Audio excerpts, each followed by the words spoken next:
மாண்புமிகு உறுப்பினர் சதாசிவம். மாண்புமிகு பேரவைத் தலைவர் அவர்களே, மேட்டூர் தொகுதி மேச்சேரி ஒன்றியத்தில் Thoppur to Bhavani national highways 149 கோடி விரிவாக்கம் செய்யப்பட்டது. அதில் புறவழிச்சாலை இல்லாத காரணத்தினால் மேச்சேரி சுற்றி புறவழிச்சாலை, மேச்சேரியை பேரூராட்சி கடப்பதற்கு 20 நிமிஷம் ஆகிறது. ஆகவே புறவழிச்சாலை அமைத்து அந்த வாகன நெரிசலை குறைத்து கொடுப்பாரா என்பது மாண்புமிகு பேரவைத் தலைவர் வாயிலாக மாண்புமிகு நெடுஞ்சாலைத்துறை அமைச்சரை அமைச்சர் அவர்கள்.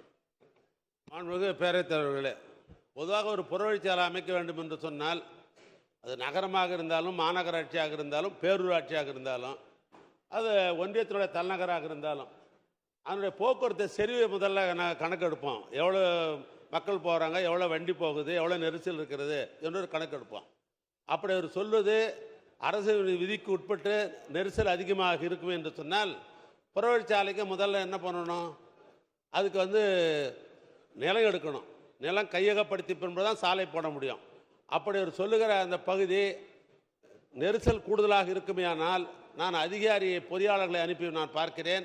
அது பொருத்தமாக இருக்கும் என்று சொன்னால் முதலமைச்சர் கவனத்துக்கு கொண்டு சென்று முதல்ல நிலஎடுப்பு பணியை முடிக்கணும். அதுக்கு பின்னால் தான் சாலையை போட முடியும். அதை நீங்கள் சொல்லுகிற கேள்வியை நான் கவனத்தில் எடுத்துக்கொண்டு அதற்கு வேண்டிய பணிகளை இந்த அரசு செய்யும்.